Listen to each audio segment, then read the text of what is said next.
2023년 한 해 동안 전세 사기 피해 신고 건수 몇 건인지 아세요? 5만 6천 건입니다. 하루에 150건 넘게 신고가 들어온 겁니다. 피해 금액은요, 추산이 안 됩니다. 수조 원이에요. 근데 더 무서운 게 뭔지 아세요? 신고 안 한 사람들이요. 창피해서 어떻게 해야 할지 몰라서 아직도 속은 줄 모르고 있는 사람들. 이 사람들까지 합치면 진짜 규모는 아무도 몰라요. 저는 부동산 중개업 15년 차입니다. 솔직히 말씀드릴게요. 저는 전세 사기 당한 분들을 정말 많이 봤어요. 수백 명은 됩니다. 계약 전에 상담 오신 분, 계약하고 나서 이거 이상한 것 같은데요 하면서 오신 분, 이미 보증금 날리고 눈물 흘리면서 오신 분까지. 근데요, 제가 이분들 상담하면서 놀란 게 있어요. 거의 다 똑같은 패턴으로 당합니다. 진짜예요. 처음엔 저도 설마 그렇겠어? 했는데 케이스를 쌓다 보니까 소름이 끼치더라고요. 사기당한 분들한테 여쭤보면 하나같이 비슷한 행동을 하셨어요. 비슷한 생각을 하셨어요. 비슷한 걸 놓치셨어요. 오늘 그 이야기를 하려고 합니다. 전세 사기 당하는 사람들의 공통점 5가지. 이건 업계에서 절대 안 알려주는 내용이에요. 왜냐면요, 솔직히 말하면 이거 알면 계약을 안 하시거든요. 저도 동료들한테 욕먹을 수 있어요.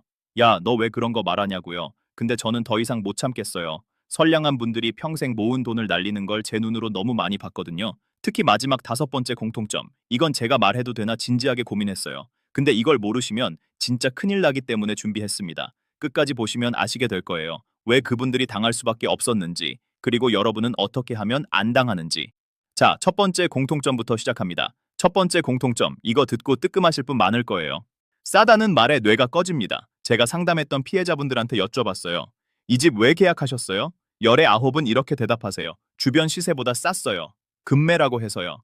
집주인이 사정이 있어서 빨리 빼야 한대요.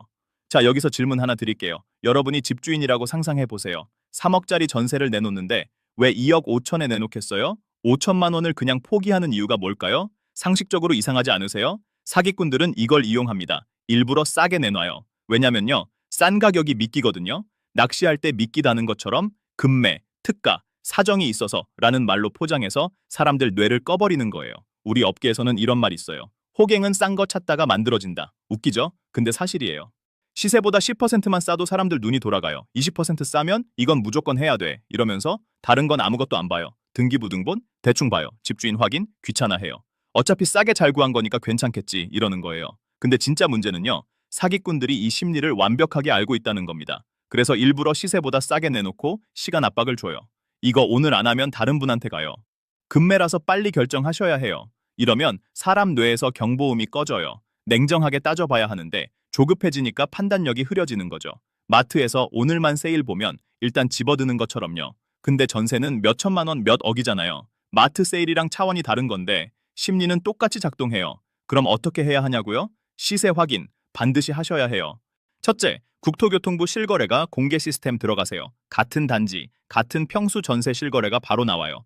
둘째, 네이버 부동산이나 직방 같은 앱에서 주변 매물 가격 비교해보세요. 최소 5개는 보셔야 해요. 셋째, 그 동네 부동산 두세 군데 전화해서 이 단지 전세 시세 어떻게 되나요? 물어보세요. 전화 한 통이면 됩니다. 이렇게 확인했는데 그 매물이 시세보다 15% 이상 싸다? 무조건 의심하세요. 세상에 공짜 점심은 없어요. 자, 이것도 충격적이죠?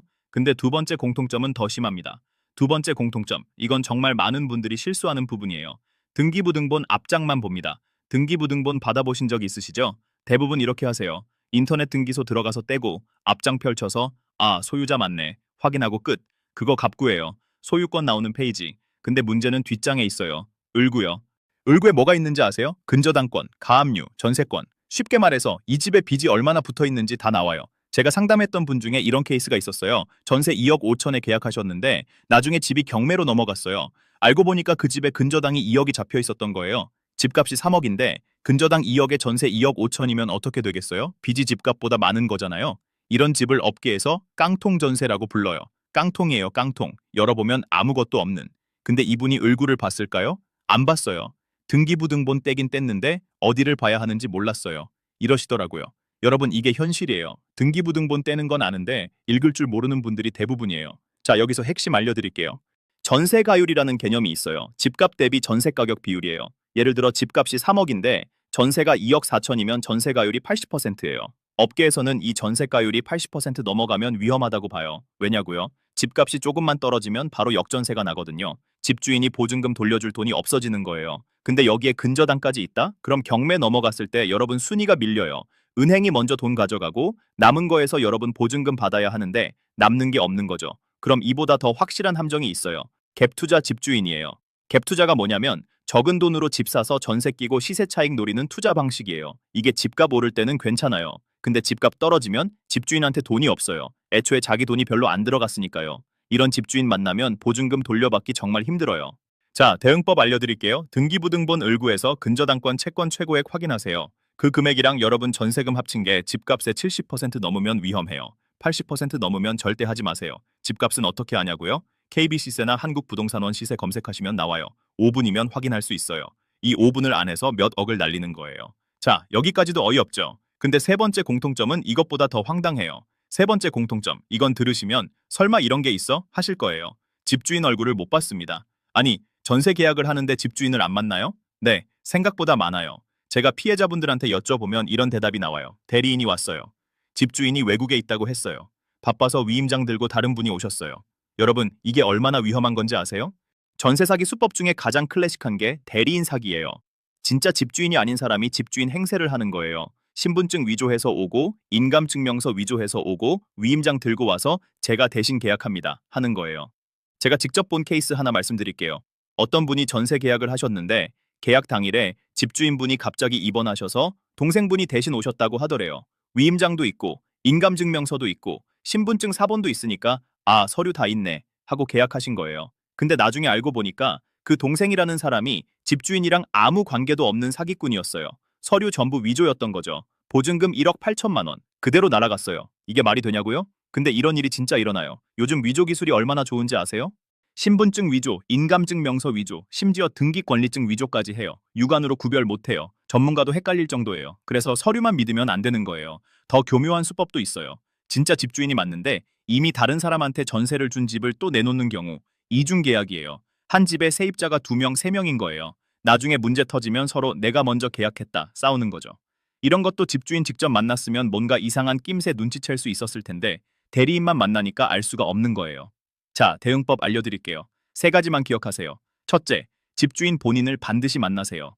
외국에 있다, 바쁘다, 이런 말 나오면 의심부터 하세요. 진짜 급한 거래라도 화상통화라도 해야 해요. 얼굴 확인 없이 계약하지 마세요. 둘째, 신분증은 원본 대조하세요. 사본 말고 원본이요. 그리고 주민센터에서 발급한 본인 서명사 실확인서를 L 요청하세요. 이건 본인이 직접 가서 발급받아야 하거든요. 위조가 어려워요. 셋째, 인감증명서는 발급일자 확인하세요. 3개월 이내 발급된 건지, 그리고 용도란에 전세계약용이라고 적혀 있는지 보세요. 용도가 다르면 이상한 거예요. 이 세 가지 5분이면 확인해요. 근데 이걸 안 해서 인생이 망가지는 거예요. 자, 여기까지 3개 말씀드렸는데요. 이제 절반 왔어요. 근데 진짜 소름 돋는 건 지금부터입니다. 네 번째 공통점. 이건 정말 안타까운 케이스가 많아요. 장음날 방심합니다. 전세 계약이 어떻게 진행되는지 아시죠? 보통 계약금 먼저 내고 한두 달 뒤에 잔금 치르면서 입주해요. 근데 많은 분들이 계약금 낼 때는 엄청 꼼꼼해요. 등기부등본 떼고 집주인 확인하고 이것저것 다 체크해요. 근데 장음날은요? 아, 계약할 때 다 확인했으니까 괜찮겠지 하고 그냥 돈 보내요. 이게 치명적인 실수예요.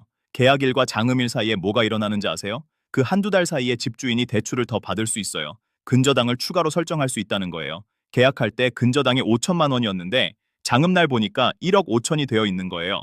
이런 일이 실제로 일어나요. 제가 봤던 케이스 하나 말씀드릴게요. 어떤 분이 전세 2억에 계약하셨어요. 계약할 때 등기부등본 떴는데 근저당이 3천만 원이었어요. 집값이 3억이니까 괜찮다고 판단하신 거죠. 근데 장음 치르고 입주하고 나서 한 달 뒤에 집이 경매로 넘어갔어요. 알고 보니까 계약하고 장음 치르기 전 사이에 집주인이 근저당을 1억 5천이나 더 설정했던 거예요. 총 1억 8천, 여기에 전세 2억이면 3억 8천이잖아요. 집값보다 빚이 많아진 거예요. 이분이 장음날 등기부등본 다시 떴으면 어땠을까요? 바로 알았겠죠. 어? 근저당이 왜 이렇게 늘었지? 이상한 거 눈치채고 계약 안 했을 거예요. 근데 안 떴어요. 계약할 때 확인했으니까요. 여러분, 등기부등본 떼는데 1,000원이에요. 1,000원. 커피 한 잔 값도 안 돼요. 이 1,000원 아끼려다가 2억을 날리는 거예요. 이게 말이 됩니까? 사기꾼들은 이 심리를 이용해요. 일부러 계약할 때는 등기부등본 깨끗하게 만들어놔요. 세입자 안심시키려고요. 그리고 계약금 받자마자 대출 받아요. 근저당 설정해요. 장음 받고 나서 도망가려는 거죠. 계획적이에요. 자, 대응법 알려드릴게요. 장음 당일 체크리스트 3가지입니다. 첫째, 장음 치르기 직전에 등기부등본 다시 떼세요. 당일 아침에요. 인터넷 등기소에서 5분이면 돼요. 계약할 때랑 달라진 게 없는지 확인하세요. 근저당 늘었으면 절대 잔금 보내지 마세요. 둘째, 잔금은 반드시 집주인 본인 명의 계좌로 보내세요. 다른 계좌로 보내달라고 하면 의심하세요. 그리고 이체 전에 계좌 명의 확인 꼭 하세요. 셋째, 전입신고와 확정일자는 잔금 치른 당일에 바로 하세요. 미루지 마세요. 하루만 늦어도 순위가 밀릴 수 있어요. 주민센터 문 닫기 전에 가세요. 이 세 가지 어렵지 않죠? 근데 이걸 안 해서 벼락 맞는 거예요. 자, 여기까지 4개 말씀드렸습니다. 근데요, 마지막 5번째. 이건 제가 진짜 고민 많이 했어요. 말해도 되나? 근데 이걸 모르시면 앞에 4개 다 소용없어요. 마지막 5번째 공통점입니다. 솔직히 이건 말할까 말까 진짜 고민 많이 했어요. 보험 거절당해도 그냥 계약합니다. 전세보증보험이라고 들어보셨죠? HUG, 주택도시보증공사, 아니면 SGI 서울보증, 이런 데서 가입하는 보험이에요. 집주인이 보증금 못 돌려주면 보험사가 대신 갚아주는 거예요. 전세 살 때 이거 가입해두면 최소한 보증금은 지킬 수 있어요. 근데요, 이 보험이 아무 집이나 가입되는 게 아니에요. 보험사도 바보가 아니거든요. 위험한 집은 가입을 안 받아줘요. 심사를 해요. 집값 대비 전세 가격이 너무 높으면 거절해요. 근저당이 많이 잡혀 있으면 거절해요. 집주인이 세금 체납 중이면 거절해요. 다가구주택인데 선순위 세입자가 많으면 거절해요. 자, 여기서 핵심이에요. 보험사가 거절한다는 건 뭘 의미할까요? 그 집이 위험하다는 거예요. 보험사가 이 집은 돈 못 돌려받을 확률이 높다고 판단한 거예요. 금융 전문가들이 빅데이터 분석해서 이 집은 안 된다고 결론 낸 거예요. 그런데 여러분이 그 집에 들어가겠다고요? 제가 봤던 피해자분들 중에 이런 케이스가 정말 많았어요.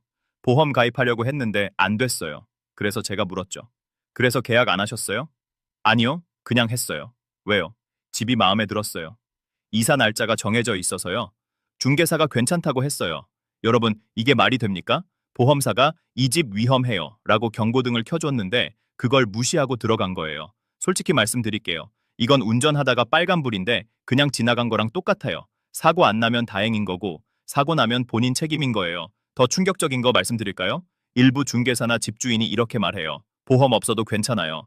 요즘 그거 안 들어도 돼요. 괜히 돈만 나가요. 이 말 절대 믿으시면 안 돼요. 왜 이렇게 말할까요? 보험 가입하려면 집 상태가 투명하게 드러나거든요. 근저당 얼마 있는지, 세금 체납 있는지 다 나와요. 뭔가 숨기고 싶은 게 있으니까 보험 가입을 말리는 거예요. 이런 말 하는 순간 의심하셔야 해요. 자, 대응법 알려드릴게요. 이건 진짜 중요해요. 첫째, 계약하기 전에 보험 가입 가능 여부부터 확인하세요. HUG 홈페이지 들어가면 전세보증금 반환보증 지가입 가능 여부 조회 있어요. 주소 넣으면 바로 나와요. 이게 안 되면 그 집은 거르세요. 둘째, 보험 가입이 안 되는 이유를 물어보세요. 전세 가율이 높아서인지, 근저당이 많아서인지, 다른 문제가 있는지, 이유를 알면 판단이 돼요. 셋째, 보험료 아까워하지 마세요. 전세금 2억 기준으로 연간 20만 원 정도예요. 20만 원으로 2억을 지키는 거예요. 이게 비싼 거예요? 이건 보험이 아니라 생명줄이에요. 여러분, 보험사가 거절한 집에 들어가는 건요. 소방관이 이 건물 불날 것 같아요 하는데 그 건물에 들어가서 사는 거랑 똑같아요. 제발 이것만큼은 기억하세요. 자, 오늘 말씀드린 내용 정리해 드릴게요. 전세 사기 당하는 사람들의 공통점 5가지. 첫째, 싸다는 말에 뇌가 꺼진다. 시세보다 15% 이상 싸면 무조건 의심하세요. 둘째, 등기부등본 앞장만 본다. 을구 확인하세요. 근저당이랑 전세금 합쳐서 집값의 70% 넘으면 위험해요. 셋째, 집주인 얼굴을 못 봤다. 대리인만 만나지 마세요. 본인 확인 없이 계약하지 마세요. 넷째, 장음날 방심한다. 장음 치르기 직전에 등기부등본 다시 떼세요. 1,000원이에요. 다섯째, 보험 거절당해도 그냥 계약한다. 보험사가 거절한 집은 이유가 있어요. 그 집 들어가지 마세요. 여러분, 이 5가지 중에 하나라도 해당되면요. 지금 계약하려는 그 집 다시 보세요. 제발요. 저는 15년 동안 이 업계에서 일하면서 정말 많은 분들이 무너지는 걸 봤어요. 평생 모은 돈 날리고 빚더미에 앉고 가정이 깨지는 것까지 봤어요. 근데 그분들 대부분이 오늘 제가 말씀드린 실수를 하셨어요. 알았으면 안 당했을 거예요. 근데 몰랐던 거예요. 그래서 이 영상 만들었습니다. 여러분은 제발 안 당하셨으면 좋겠어요. 혹시 주변에 전세 계약 앞두고 있는 분 계시면요. 이 영상 꼭 공유해주세요. 진짜 도움이 될 거예요. 다음 영상에서는요. 이미 전세 사기를 당했을 때 어떻게 대응해야 하는지, 피해 구제 방법은 뭐가 있는지 알려드릴게요. 이것도 아는 사람만 아는 내용이에요. 궁금하시면 구독 눌러두시고요. 다음 영상에서 뵙겠습니다. 여러분, 현명한 선택하세요. 감사합니다.